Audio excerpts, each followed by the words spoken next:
myself. I never picked it up before. It's a beautiful instrument. It's really nice and it's super Oh, fun. I love it. No, that's what I always tell people is I'm an electric guitar player at heart. That was my first instrument. I remember my 13th birthday, you know, coming in and the amp was on. It was a crate amplifier, solid state, with the Charvel Jackson, with the Floyd Rose, something that you don't really. It's not a beginner's guitar. If I was gonna anybody say knows, you had like, the good stuff. We've got nothing to talk about. yeah. Well, I came from the middle class family, that's for sure. I'm very lucky to have supportive parents that could, I didn't get what I wanted, but I got things that I could prove to them that I would work at. So them getting me a nice electric guitar, they could see, a week or two later that, oh, okay, this was a good gift, because since then to this day I still play at least 1 or 2 hours a day, so and when I was a teenager I had more time to even more than 2 hours a day. So yeah, no, I mean, I had the good stuff.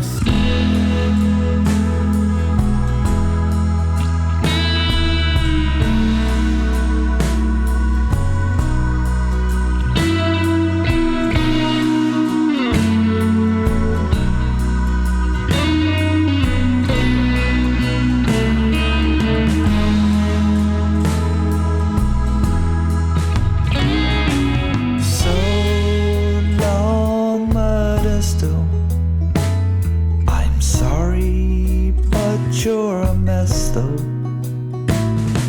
And I can no longer be in the town amongst the young. But talk about you not being, living in Germany, being away from home. The first song you wrote is called Modesto. Yeah, one of the first songs I wrote, I still remember where I was when I wrote it, and it's about, yeah, my hometown, about friends. They say the best artists come from the worst childhoods. Shit, I didn't have a bad childhood. Where's my good art gonna come from? I lived on the banks of a river. Had this nice river in my back. It was a house passed down from my grandparents. So that things got built up around it. This house was there a long time ago. It's just about my friends playing music, trying to fight I don't know how to say it. It's like we were trying to be the artist in a town that's not really artist driven. And even friends I had for years were starting to turn on me. In the end, though, they did me a favor. In the end, they helped set me free. So Modesto's more about a friend of mine that I befriended. It was actually one of my dad's friends that he taught with. My dad was a history teacher, and his friend Bob Meisenbach. One day he knew I was a musician, and he'd always say, hey, he was a poet, right? So he'd write this poetry, and so for one year for Bob's birthday, I surprised him and I turned one of his poems into a song. Right, so it was actually one of the first times I sang, and so from there, we just hit it off. And he was my best friend for multiple years. I was helping him record his songs, and he had Parkinson's really bad. So in our working relationship, he liked to drink his beer, he liked to eat his sweets. He wasn't really taking care of his body, so he was deteriorating as we go. But I got to spend the time with him towards the end of his life, and he helped me be a songwriter. There was things I liked from him, and his son lived in Barcelona, right, Mike? This is the craziest thing. And I would go with him to Barcelona, and it kind of planted these seeds in my mind that I could live in Europe too. And so Modesto's kind of also about Bob. There's a part in the song where it says, and it's still a part when I sing, sometimes I get tears in my eyes, because it says, there's a middle part where it says, and Bob is gone, he couldn't go on. The last time I saw him, he could only blink, right? Because but when I told him I was getting out of here, I did get to tell him on his deathbed that I was I met a girl. I'm moving to Europe. He knew how much I wanted to move to Europe, and he smiled, and that's kind of like the song, So. Could only blink. But when I told him I was finally getting out of here, he managed to smile at me.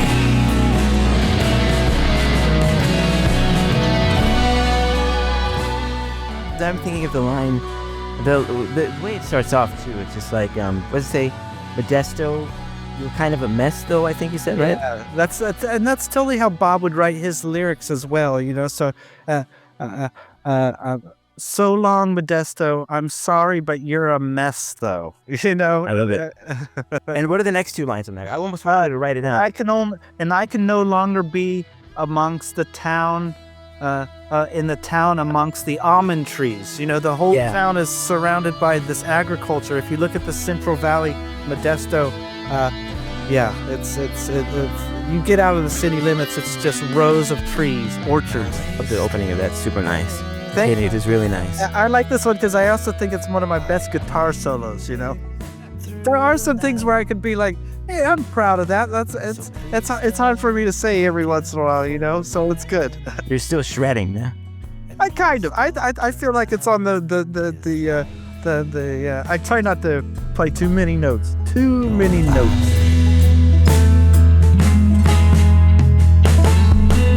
So long, Modesto.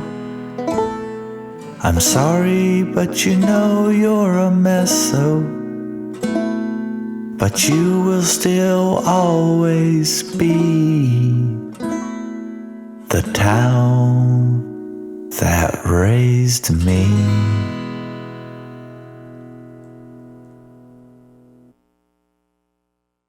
So you've played professionally, so you kind of jumped right into a band when you were a teenager and just never stopped? I did professionally. I would like to say I never hit the professionally, but we never hit the tour bus status. We were Sprinter van status, Yeah, those are the good times, though, no? Yeah, good times. Real, yeah, good times. Friends in every major city.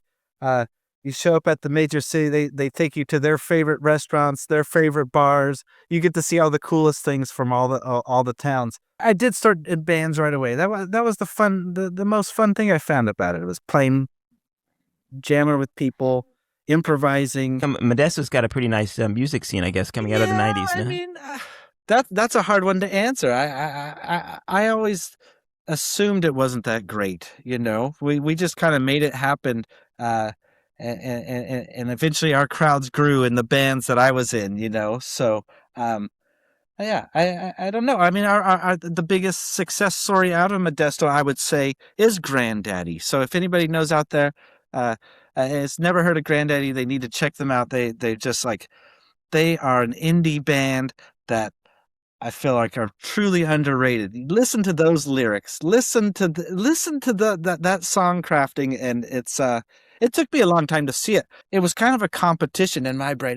Granddaddy, we got to be better. It was stupid things. Music should not be a competition, and I agree.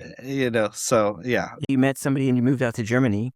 How'd that affect your band? Yeah, how'd that affect my band thing? Well, you did the alone thing, I guess, the solo thing. I like being by myself. I could be stuck in my studio by myself with all my instruments. It's my happy place, So it wasn't the bad thing, but the bad thing was, I remember the night we were at a party. I remember the night. It was when Liverpool won the Champions League. Because I'm a Liverpool fan. And we were celebrating, and at the in the back, so this was 2019, I believe. In the backyard, they had a fire going. They passed the guitar to me, right? Chandler, the musician, play us something, Chandler. And I'm like, I never, as much as I played, I never was writing my own songs or singing or anything. So since that day. Oh, okay. I didn't know that. I started writing a song a week, for I went through this crazy productive period in my life where I was just writing songs And yeah, so now I sing. I don't know what And okay, the next song. you do for money, Yeah. Called but it looks like it's killing Paid you. holiday. Paid Holiday. It looks like So paid you vacation. need a break. Whose fault is it? We've got nothing to talk about. Maybe You know here it's in mine. Hamburg or in Germany, right? How much I'll just be compared to the United pacing States, how much around time people get off, right? You know. Yeah. But yeah, the paid holidays was also just about a person in my life that was kind of a know-it-all, you know, and a little annoying.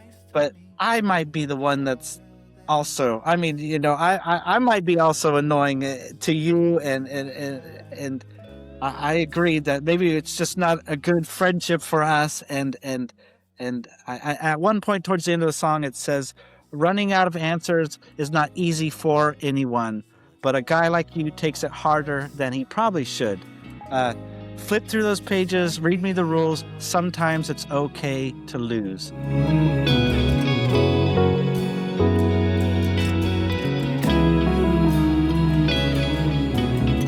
It's kind of my attempt to do a Paul McCartney song, right? You know, he has these songs like Uncle Albert, Admiral Halsey, or Band on the Run.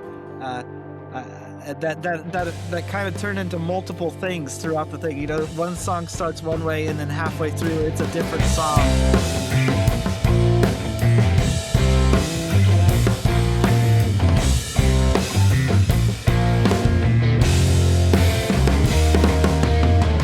Running out of answers is not easy for anyone, but a guy like you takes it harder than he probably should. Flip through those pages. And if you look into most of my songs, it's really confronting myself and my feelings. Why do I feel that way? It's not so much saying blaming other people and you know, which maybe I could at some point, but I never do. It's always my fault, and that's how the songs are. The songs are about it's really my fault, and I need to toughen up. I need to not be so sensitive. I guess that's a big running theme in my songs, you know. So basically, yeah, you know, Germans love their board game nights. Let's just say this came up over some board game nights, you know.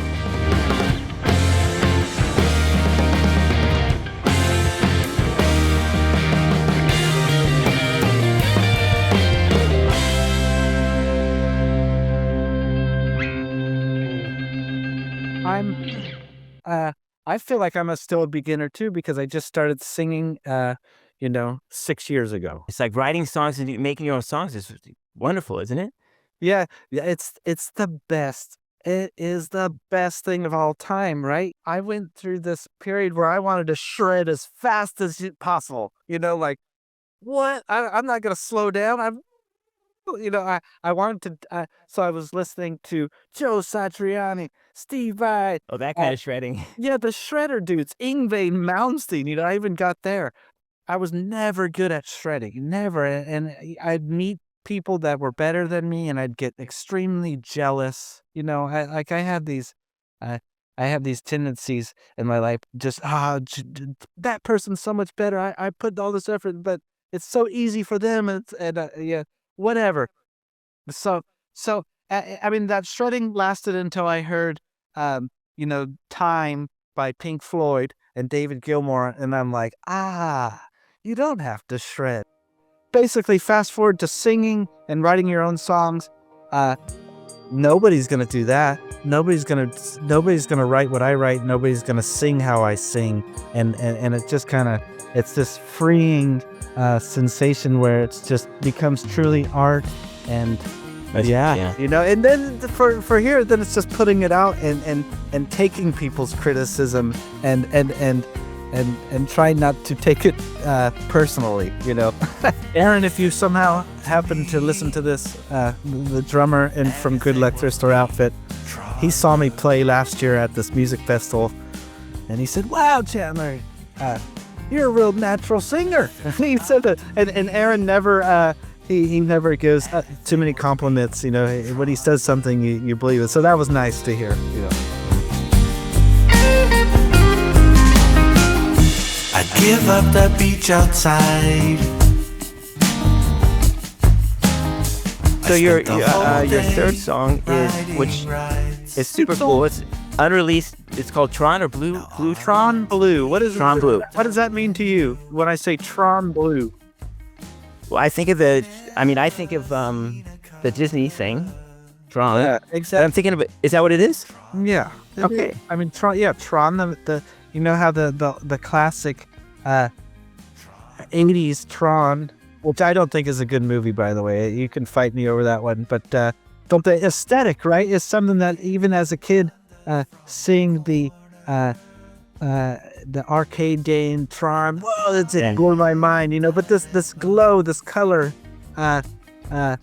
is something that just inspired a song out of me, you know. It's basically a metaphor for maybe substance abuses in my life, you know, things floating on a cloud after a couple beers, you know. That's Tron Blue. Yeah. Yeah, it felt like maybe it's like your first love song. It feels like a love song. Yeah, a love song to things that make you feel floating on the clouds. In the game, serpentine springs forward from the rain, like it's got nothing left to lose. I don't want to write cliche lyrics. I'm not writing love songs, and yeah, that's how they all start. They all start out with a little phrase or something that just, you know, Tron Blue. You know, I have my studio. I was trying to set my studio up so cool where, you know, it's a cave even in the middle of the day, but I have some cool lights, you know, and I had this Tron Blue glow, and I'm just it's so nice on the eyes, and that's where that came from. Like I said, I regret not doing it earlier. Anybody out there, write a song.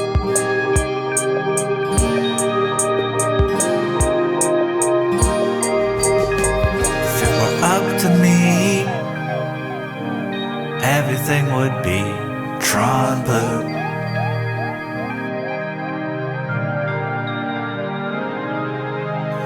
If it were up to me, everything would be Tron Blue.